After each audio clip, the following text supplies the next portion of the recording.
All right, welcome back to SouFLoTV again, everybody. It is your host with the most. Listen, everybody knows that I'm out from this eye surgery, and in an effort to try to catch up to all these stories because so much has been happening that we've been missing, I have to do this voiceover for you, right?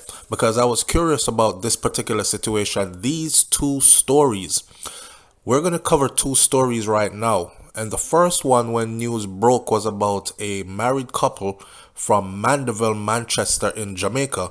And they were both found dead. It was ruled to be a murder suicide type of situation. If I can't have you, no one else can, kind of thing. But we're going to get into the details because so much details have come out concerning that story. And then there's another story that we're also going to do about a lady called Althea Rowe, who was 52 years old, and her 35-year-old son, who were both found dead in their house, shot to death, gunshot wounds. And that one we're going to call Her Son's Badness Catch Mummy. When the son's badness catch up to mummy. And there was so much information that came out in that one as well. All right, just go ahead and hit that subscribe button. Please leave your comments in the comment section below. This is news with commentary. We don't deliver the news. We wait for the news to develop and more information to come out, and then we do commentary. And somewhere in it, we try to make sense of the whole situation and make it constructive. Understand? All right. So let's start out with the Mandeville couple now. Mandeville, Manchester. Shout out to the Jamaica Observer. On the day the detectives started an investigation into the murders of a mother and a son, that is the same day couple was found dead in a suspected case of murder-suicide 3 days into the new year. So what a way to kick off 2023.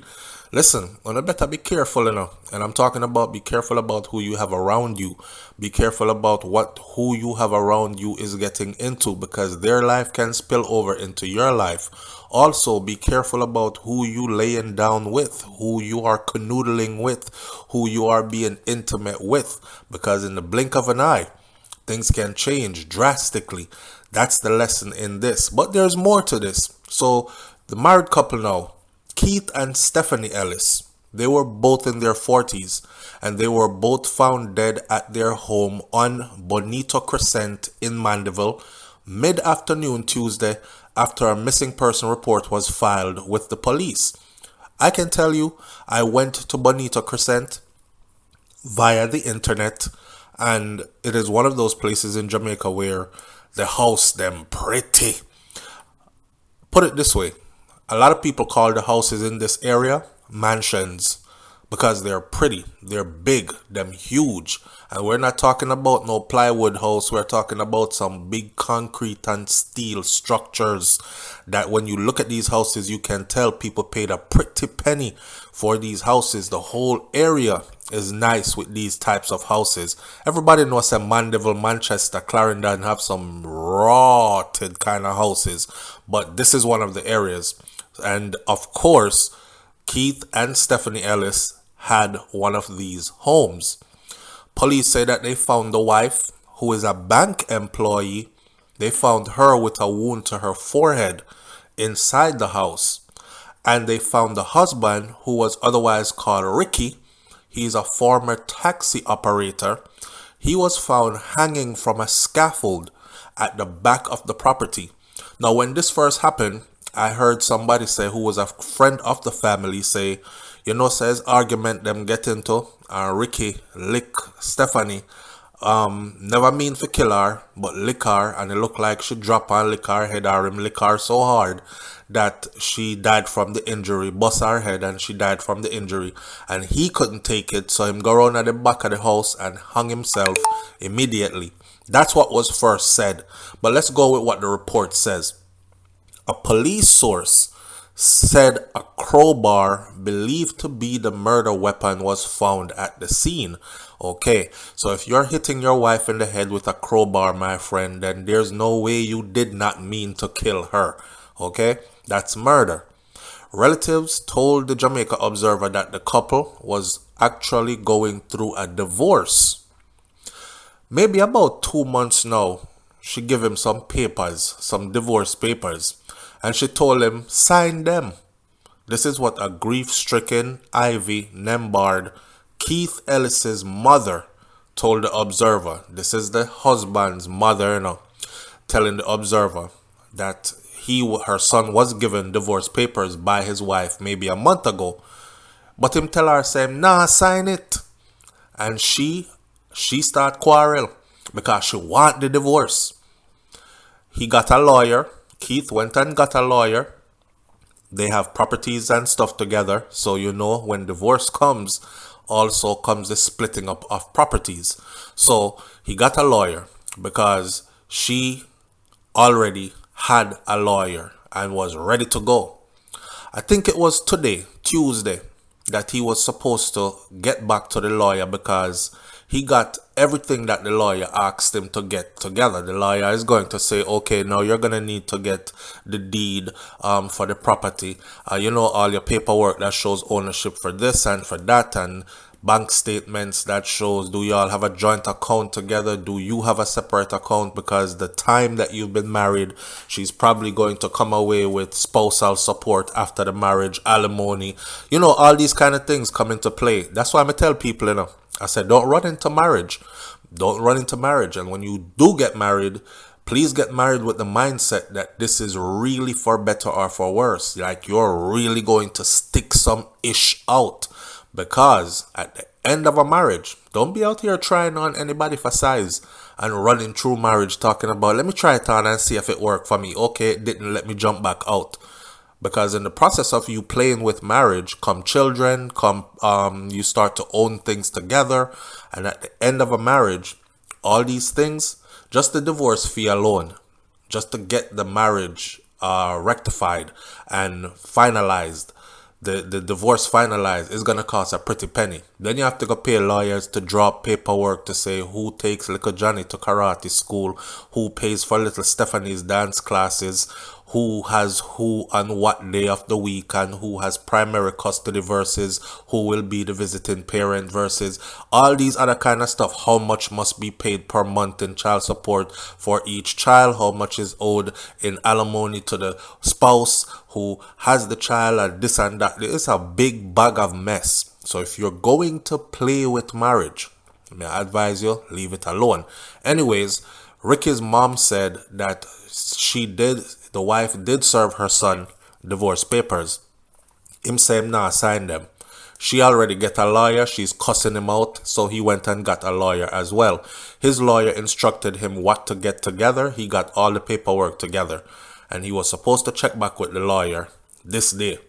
She added that she then seen her son Tuesday morning, which is the same day he was supposed to check with the lawyer after getting everything the lawyer told him to get. She see him that morning, but that he wasn't acting strange or anything. Today, Tuesday, today is them anniversary. So it looks like he killed her and killed himself around their anniversary. Till death do us part. Don't let that go over your head. Till death do us part. A lot of people take that till death do us part literally, along with everything else that comes in the marriage vows, literally. So it was their anniversary. Him come at me yard this morning. This is his mom. Him come at me yard this morning about 6 o'clock. Me ask him if him did I go out. Him say yes. Alright, later, she said. Then she said that the couple, who had been constructing a 2-story house, had stayed with her at her own house for 2 years until they finished a section of their house that they could move into that part.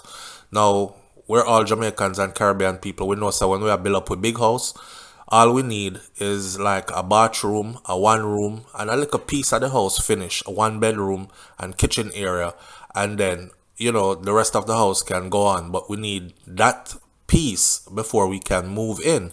So while they were doing that, they stayed at the mom's house together, and the mom said they were loving to each other. You know, she approved of her son being married to this woman. She loved that they were together. Now, according to Nemhard, her son had actually suffered a stroke from overseas.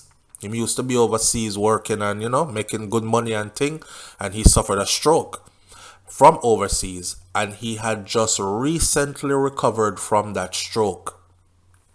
I don't know if the stroke had other issues, ailments going on physically with his body, but in sickness and in health is a part of your marriage vows as well. And I'm telling you now, when you're gonna get married, make sure that you're marrying somebody who's going to be honoring that part as well, because sickness is for everybody, and if you live long enough on earth, some kind of sickness is going to hit you. That's how the human body works majority of the time, right? It's nothing we can run away from. The fittest are fit get knocked down by something somewhere along the line. It's important to take care of yourself and protect your health so you don't get hit with the worst things. But there are things that are unavoidable out there. So in his case, they are foreign, making a whole heap of money. These things got hit with some kind of illness, caught a stroke. And he just recently recovered from that stroke, she said.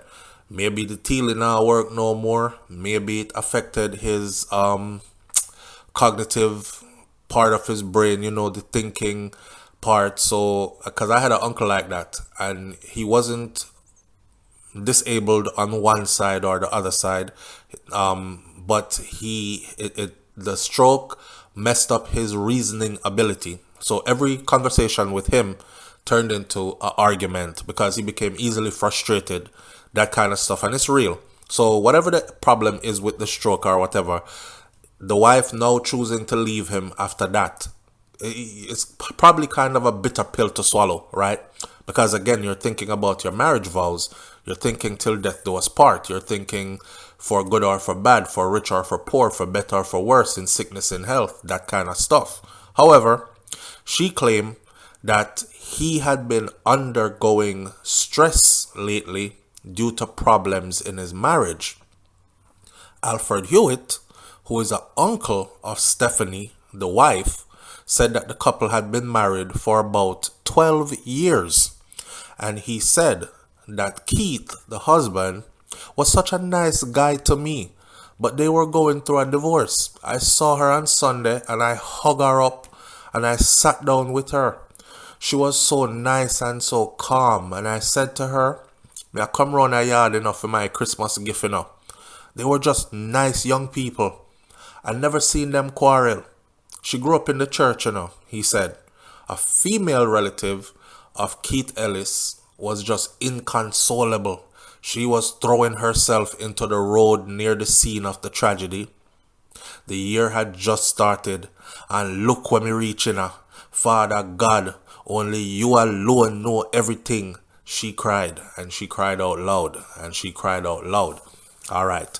Talk on the street is that while Mr. Man was overseas working, getting his money, his wife was in Jamaica working at the bank, right? Elevating herself through the bank. That kind of stuff. She had met somebody else. So with him going through all his stroke and all the other issues that came along with having the stroke, they grew apart. Time spent apart didn't bring them closer together. They grew apart. Illness and all that, they grew further apart. She wanted to go off and live her life. She wanted to split up everything they had worked for and saved together, put together, and he didn't want that. He was feeling left behind. He was feeling hurt. So argument developed. Me nah sign them divorce paper here. Before me sign them divorce paper here, the part of the marriage vows that says till death do us part is going to be today. Clap her in her head with a crowbar. And she ended up dying from that blow. He went to the back of the house and took himself out immediately. And that is the scene that the police officers walked into. Boy, it is what it is. What can we say? What can we say? I think I've given enough advice on being in a relationship with whoever you're with and what to look out for and all these kind of things. Sometimes you just don't see it coming, but a lot of the times, all the signs are there. Don't it? All right, let's move on to this story now with the son and the mother. And we call this one When Son Badniss Catch Mother. All right. This particular one, when I first heard it, I already knew straight off the bat that it was something that the son was involved in, that the mother got caught up in. You see, some of these mothers, they love their sons so much and their daughters so much, especially them bad breed son. Them love them sons so much that they know that their son is no good. They know that their sons are caught up in things out in the world. And they are the ones who are hiding and going, literally, put on long pants and long shirt and hoodie so Maca no juke them up and courage no scratch up them skin and crawl through bush and carry him food go give him what she cook. Knows where he's hiding out in bushes, but she prefer her gunman son hide out in them bushes there than for him to go to prison or for other gunman to catch him and kill him. So in other words, she protects her wanted son. This story, not far from that. So meanwhile, hours earlier, 52-year-old Althea Rowe and her 35-year-old son Cleon Palmer, they had been found with what appeared to be gunshot wounds at their house in Providence District near Homewood Technical High School. A senior police source told the Jamaica Observer that Palmer had been wanted. The 35-year-old Cleon Palmer, he was wanted for a shooting incident in Manchester, and he had managed to elude the police in several operations. They were after him. They tried to get him several times. Him did a run up and down all over the place, a hide here, there, and everywhere, right? So he escaped the area, and he reportedly fled to northern parishes of Trelawney and St. James. The source said that Palmer, the 35-year-old who was wanted and on the run, he had returned to Manchester and he was living at a house way out in a remote section of Providence. Police believe that his criminal lifestyle was a factor in the demise and the killing of his mother. Investigators theorized that the two were killed on New Year's Eve as we were about to celebrate 3, 2, 1. Happy New Year! Welcome to 2023. Gunshots was popping off for these two, mother and son. Relatives told the newspaper, the Jamaica Observer, that they had become concerned after multiple attempts to contact Rowe and Palmer had been unsuccessful. A police source said shortly after 11 a.m. a relative went to the house because them not hearing from them. How come she not answer her phone? So they went to the house and they buck upon the two bodies. The Observer was told that Rowe, who worked at a bar in the corporate area, she was only visiting her son at the time of the incident. The woman's sister, Doreen Rowe, said that she was shocked to find out where her sister was staying with her nephew. Now, you have to put one and one together, Some people are saying she was only visiting her son. But how can you be visiting a wanted man? He's wanted. He's running. Several police operations were conducted trying to catch him, and he evaded all of them, right? And now he's staying way out in a remote area, way out in a boardhouse, out in a part, a bush part, and mommy gone out there to go visit him and spend night out there with him and all these things. Come on. That means you know the situation your son is in. And also the auntie, which is her sister, she's saying she's shocked to find out where her sister was staying with her nephew. Because she can't believe say we out there so. She said, Althea was a good person, The son, him live up there for a while, so I don't know if he and anybody had any problems. If my sister did call me and tell me say she did a go move from where she did live, come up there so, me would have tell her not to come up here. I would never live up here so. I don't know how she come up here, come stay overnight and cause her own death. I don't know what happened, Only the dog can tell because the dog sat down at the doorway guarding the bodies, her sister said. I know my sister came up here to the wrong place at the wrong time. It seems to me like them dead from Saturday because you could have smelled the odor in the house. A neighbor heard the gunshots, but he thought that it was the New Year's celebration going on. Now we call that clappers, which is firecrackers.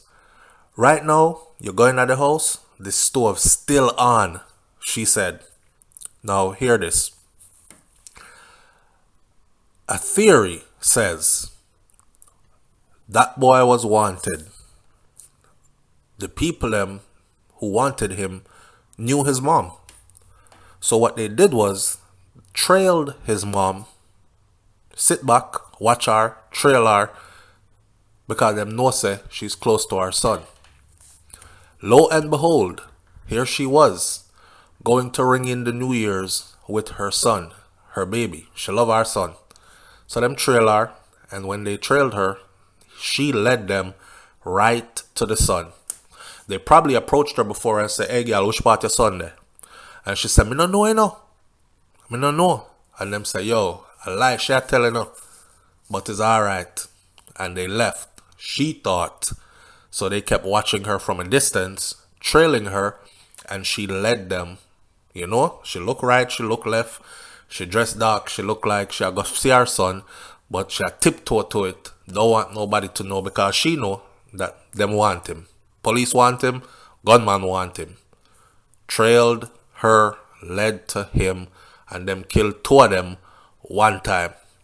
That's why I call this one when the son badness catch up to the mommy. So the lesson in that is what? If you have family members out there who you know are in these types of situations, the choice is yours. You can either hide them and be a part of their demise. I mean, if you love your family member that much to where you don't mind your life being taken along with theirs, then go right ahead. Who am I to tell you different? But I'm just saying, these are the things that happens when you partake in. It's hard because it's hard to tell a mother how much to love her son. It's hard to tell a mother to let go of her son and watch him get killed, or watch bad man go for him and kill him, or watch police come for him and you don't know what am I going to do to him. It's hard. But I leave that choice to the individual, right? Be careful who will have round, you know. It's 2023. We're trying to make it to 2024. Rest in peace to all those who have already lost their lives at the beginning of the year and the year just start. We know there will be more to come. Keep your head on a swivel. Think intelligently. Enjoy life to the fullest because tomorrow is not promised. Live in the moment, in the present. Big up on yourself. Hit that subscribe button and we soon come back live again on SouFLoTV. Alright? One love. I'm out. Peace.